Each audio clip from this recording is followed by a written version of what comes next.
बिहार विधानसभा चुनाव के पहले चरण में 6 नवंबर को वोटिंग से ठीक पहले यूपी की सीएम योगी आदित्यनाथ ने मुजफ्फरपुर की धरती पर एनडीए के लिए धुआंधार प्रचार किया। बीजेपी उम्मीदवार रंजन कुमार की जनसभा में योगी ने महागठबंधन को अप्पू पप्पू टप्पू की तिकड़ी बताकर हंसते हंसते लताड़ा। योगी बोले, गांधी जी के 3 बंदर तो ज्ञान देते थे, बुरा मत देखो, मत सुनो, मत बोलो, लेकिन इंडी गठबंधन के ये 3 नए बंदर उल्टा कर रहे हैं। अप्पू सच सुन नहीं सकता, पप्पू सच बोल नहीं सकता, टप्पू विकास देख नहीं सकता। ये तिगड़ी जाति जाति में बांटकर फिर जंगल राज लाना चाहती है।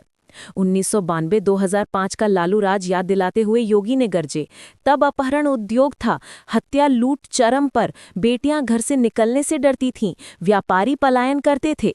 पटना हाईकोर्ट ने कहा था माफिया चला रहे सरकार। आज नीतीश मोदी की एनडीए में सड़कें चमक रही हैं, हवाई अड्डे उड़ान भर रहे, युवाओं के हाथ में नौकरी। योगी की हुंकार, ये तीनों मिलकर बिहार को फिर अंधेरे में धकेलना चाहते हैं। सावधान, बटोगे तो कटोगे, एनडीए को भारी बहुमत दो, राम राज्य की गारंटी है। भीड़ ने जय श्री राम से गुंजाया सभास्थल। के प्रत्याशी श्री रंजन कुमार जी और उपस्थित बहन और भाइयों, मुजफ्फरपुर मिथिला साम्राज्य की अत्यंत प्राचीन स्थली के रूप में जानी जाती है। यहीं से कुछ दूरी पर सीतामढ़ी में मां जानकी का जन्म हुआ था। महाराज जनक, जिन्हें विधेय राज के रूप में पूरी दुनिया जानती है, ऐसी पावन धरा जहां पर बाबा गरीबनाथ बिहार के देवघर के रूप में, जिनकी अपनी बाबा धाम के रूप में अपनी पहचान है, ऐसी पावन धरा को मैं कोटि कोटि नमन करते हुए आज इस मुजफ्फरपुर की धरती को आप सभी उपस्थित बहन और भाइयों से अपील करने के लिए आया हूं। बहन और भाइयों, आखिर कौन से वे कारण हैं जिसके कारण बिहार के सामने 2005 के पहले पहचान का संकट खड़ा हुआ था? अगर आप उसकी तह में जाएंगे तो आपको दिखाई देगा 1992 से लेकर के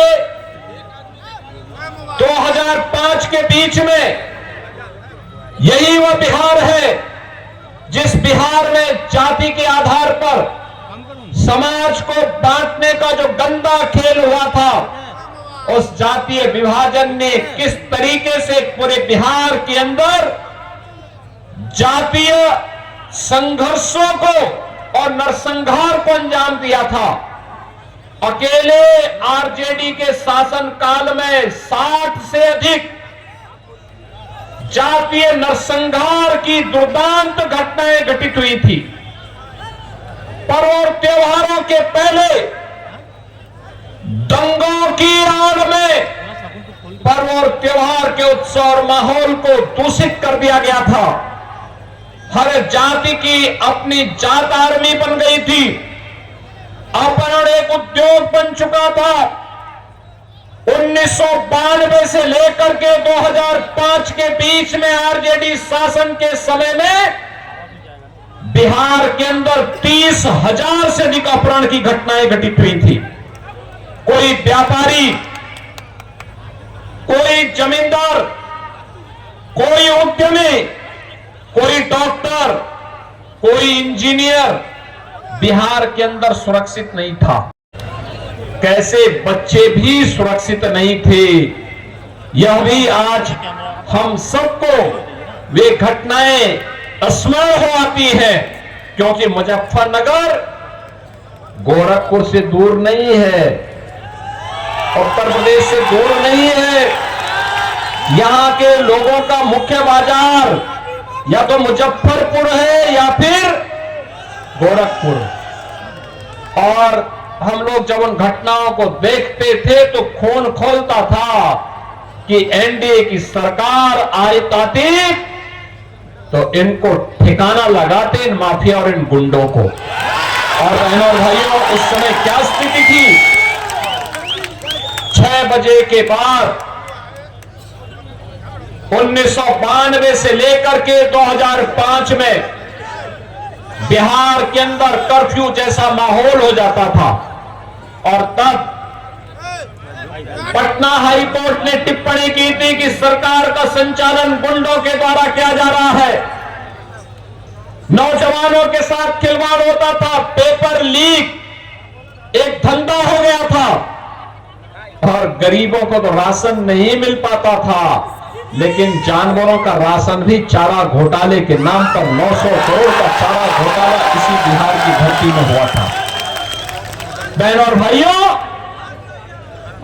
कोई आईएएस, कोई आईपीएस, कोई आईएफएस बिहार में कार्य करने को तैयार नहीं था, क्योंकि उस समय के मुख्यमंत्री के पीकदान को कौन अधिकारी लेकर के ढोए? ये तो बिहार की पहचान हो गई थी। बताओ, बिहार के डीजीपी को मुंशी बोल करके बुलाते थे, चीफ सेक्रेटरी को बाबू बोल करके बुलाते थे। बिहार की पहचान आरजेडी और कांग्रेस ने के नापाक गठबंधन ने तार तार करके रख दिया था। बिहार के नौजवानों के सामने पहचान का संकट। बिहार के अन्नदाता किसान प्लान करने के लिए मजबूर हो गए थे। कोई उद्यमी उद्यम लगाने को तैयार नहीं था, व्यापारी प्लान करने के लिए तैयार बैठा हुआ था।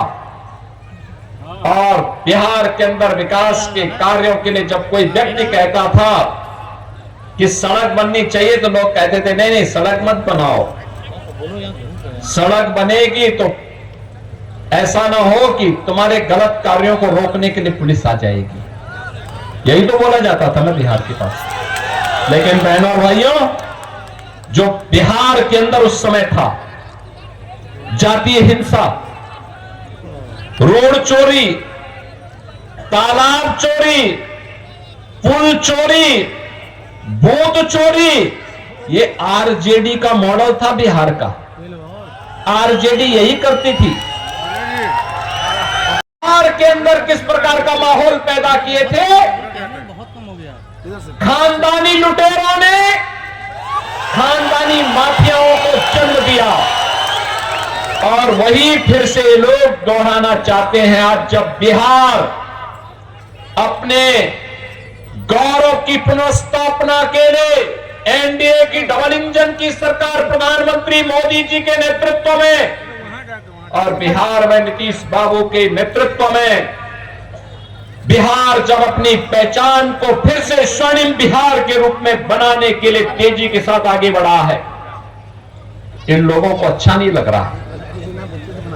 क्या नहीं है आज बिहार में? कनेक्टिविटी, सड़क की कनेक्टिविटी, 4 लेन, 2 लेन, सिंगल लेन की सड़कें, रेलवे की कनेक्टिविटी, एयर कनेक्टिविटी। मुझे याद है 2020 के पहले एक बार मैं गोरखपुर से दरभंगा की तरफ जा रहा था, 12-14 घंटे लगे थे। और बहनों और भाइयों, आज मैं लखनऊ से चला हूं, मात्र 45 मिनट में मैं दरभंगा पहुंच गया। एयर कनेक्टिविटी, इनलैंड वाटरवे यानी जल मार्ग की सुविधा, हल्दिया से पटना होते हुए अयोध्या तक और प्रयागराज तक जल मार्ग की सुविधा भी बिहार के अन्नदाता किसानों की उपज को, यहां के मखाना को दुनिया के मार्केट तक पहुंचाया जा सके, सस्ते में पहुंचाया जा सके, और मुनाफा यहां का व्यापारी और यहां का किसान कमा सके। मखाना बोर्ड का निर्माण करने के साथ ही जल मार्ग की सुविधा, कार्गो की सुविधा, ड्राई पोर्ट की सुविधा, और बिहार और उत्तर प्रदेश के साथ बेहतर कनेक्टिविटी हो सके, इसके लिए तो हमारे परिवहन मंत्री वे बिहार के ही रहने वाले हैं। उत्तर प्रदेश मंत्री बिहार उत्तर प्रदेश में है, रहने वाले बिहार के हैं और इसीलिए कैंप कर रहे हैं कि बिहार की कनेक्टिविटी को बेहतर बनाने के लिए उत्तर प्रदेश से भी योगदान देंगे। और इसलिए बहनों और भाइयों, आज मैं आपके पास आया हूं कहने के लिए, आज बिहार के पास आईएम है, एम्स है, मेडिकल कॉलेजेस की श्रृंखला है, इंजीनियरिंग कॉलेजेस की श्रृंखला है। आज बिहार में विकास का वह सब कार्य हो रहा है जो बिहार के नौजवानों के सामने एक नई पहचान उन्हें प्रदान कर रहा है। अन्नदाता किसान को प्रधानमंत्री किसान सम्मान निधि का लाभ मिल रहा है, व्यापारी को व्यापारी सुरक्षा की गारंटी मिल रही है, उद्यमी को निवेश की गारंटी मिल रही है और बिहार आज बेहद बेहतर और स्वर्णिम बिहार की मौर्य काल की याद को फिर से स्मरण कराते हुए अपने उस गौरव के साथ आगे बढ़ रहा है जिस बिहार ने कभी महात्मा बुद्ध को ज्ञान प्रदान किया था, जिस बिहार ने महावीर जैन को जन्म दिया था, जिस बिहार में महाराज कामेश्वर सिंह जैसे राजाओं ने शासन व्यवस्था को शिक्षा के साथ, संगीत के साथ, संस्कृति के साथ, कला और अध्यात्म के साथ जोड़ने का काम किया था। ये वही धरती है जहां पर मिथिला और भोजपुरी संस्कृति को छठ गीतों के माध्यम से पद्म पुरस्कार से सम्मानित शारदा सिन्हा ने वैश्विक पहचान दिलाने का काम किया था। ये वही बिहार को उसकी पहचान दिलाने का काम हो रहा है जिस बिहार को आरजेडी ने पहचान का मोहताज बनाया था, अपराध के गढ़ के रूप में स्थापित किया था। आज बहनों और भाइयों, 2020 में जब मैं आया था तब मैंने कहा था ना कि अब नारा नहीं, अब हकीकत बनेगा कि रामलला हम आएंगे, मंदिर वही बनाएंगे। कोई संदेह है क्या? और अब तो सीतामढ़ी में भी मां जानकी का भव्य मंदिर का निर्माण हो रहा है। आप मुझे बताओ, ये मंदिर का निर्माण क्या लालू एंड कंपनी करती क्या ये लोग करते क्या आरजेडी करती, क्या कांग्रेस करती, क्या समाजवादी पार्टी करती? ये तो मोदी जी के नेतृत्व में एनडीए ही ये काम कर सकता है। विरासत का भी सम्मान और विकास भी और सुरक्षा भी और समृद्धि भी, यानी विकास और विरासत भी, समृद्धि और सुरक्षा भी, ये केवल एनडीए दे सकता है। देश के अंदर मोदी जी, बिहार के अंदर नीतीश बाबू के नेतृत्व में काम तेजी के साथ आगे बढ़ रहा है और स्वर्णिम बिहार की ओर हम आगे बढ़ रहे हैं। और बहनों और भाइयों, यही कहने के लिए मैं आपको याद दिलाने के लिए आया हूं। आपने गांधी जी के 3 मंदिरों की बात सुनी होगी ना, सुना है ना? गांधी जी के 3 बंदर थे, लेकिन गांधी जी ने उनको सिखाया था बुरा मत देखो, बुरा मत सुनो और बुरा मत बोलो। लेकिन आज इंडी गठबंधन का जो महागठबंधन बना है, अपनी ठगी के महाजाल को फैलाने के लिए इनके 3 बंदर पप्पू के रूप में, टप्पू के रूप में और अप्पू के रूप में पूरे बिहार को फिर से पहचान के संकट के दौर से गुजारने का काम कर रहे हैं।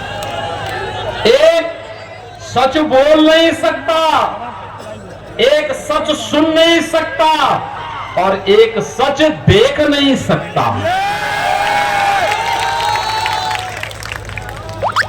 यानी इन लोगों की एक परंपरा बन गई है, कैसे भारत को अपमानित किया जाए, कैसे भारत की पहचान सनातन को अपमानित किया जाए, कैसे दंगों की बाढ़ में फिर से बिहार को, यूपी को झोंका जाए। हमने तो माफिया का उपचार कर दिया है और ऐसा उपचार किया है, ऐसा उपचार किया है, ये बुलडोजर है ना, ये यूपी के अंदर माफिया को चाप चाप करके हाँपने के लिए मजबूर कर दिया है।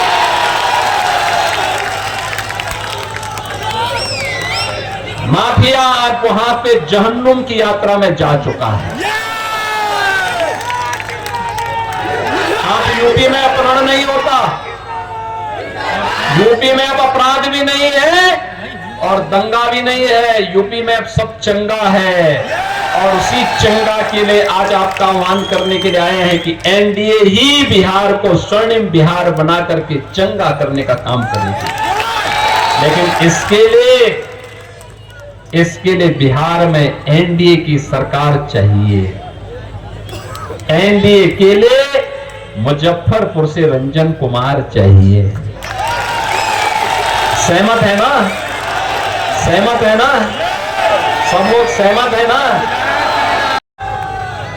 बीजेपी का मतलब, एनडीए का मतलब, जहां पे विरासत की भी पहचान हो, मां जानकी का मंदिर बनेगा, भगवान बुद्ध की विरासत को आगे बढ़ाने का काम होगा, भगवान महावीर की विरासत को आगे बढ़ाने का काम होगा, विद्यापति की धरती को फिर से एक नई पहचान दिलाई जाएगी, महाराज कामेश्वर सिंह की परंपरा को फिर से उन्नत किया जाएगा और शारदा सिन्हा की मिथिला और भोजपुरी की संस्कृति को फिर से वैश्विक पहचान दिलाने के लिए आज मोदी जी के नेतृत्व में जो काम प्रारंभ हुआ है उसको भी सम्मान दिलाया जाएगा। माखाना रोड बना करके उद्यमी को, व्यापारी को सम्मान करवाया जाएगा, अनेक युवाओं को कार्य करने का अवसर प्राप्त होगा। आज बिहार में नौकरी भी है, रोजगार भी है, किसान को सम्मान है, सुरक्षा भी है। आज उद्यमी बिहार के अंदर निवेश करने के लिए इच्छुक है, आना चाहता है, इमर्जिंग टेक्नोलॉजी को लेकर के आना चाहता है। लेकिन इसके लिए बिहार के नौजवानों को फिर से लड़ाई लेनी होगी। बड़ा प्रतिभाशाली है हमारा बिहार का नौजवान, जहां जाता है अपनी प्रतिभा का छाप छोड़ता है, अपनी प्रतिभा का छाप छोड़ता है। दुनिया के अंदर जहां कहीं गया, प्रशासन में, पुलिस में, व्यवस्था के किसी टेक्नोक्रेट के रूप में, किसी भी अन्य रूप में अपनी पहचान से पूरे क्षेत्र को, हर नागरिक को अभिभूत करता है। और बहनों और भाइयों, ये आरजेडी, ये कांग्रेस, इनके जितने सहयोगी हैं, ये तो बिहार के विकास के ग्रहण है, ग्रहण। इनको आने नहीं देना है, हरगिज आने नहीं देना है। ये लोग जाति के नाम पर फिर से लड़ाएंगे, माफियाज को यहां पे प्रश्रय देंगे, उन्हें अपना शागिर्द बनाएंगे। लेकिन हमें बंटना नहीं है, बटेंगे तो एक रहेंगे तो सेफ रहेंगे, एक रहेंगे सेफ रहेंगे। और यह कार्य केवल एनडीए कर सकता है। और इसलिए बहनों और भाइयों, 6 नवंबर को होने वाले चुनाव में रंजन कुमार को भारी बहुमत से विजयी बना करके भेजना है, बना के भेजेंगे, आशीर्वाद मिलेगा। दोनों हाथ उठा करके थोड़ा बोलिए, दोनों हाथ उठा करके, दोनों हाथ, जहां तक मेरी आवाज जा रही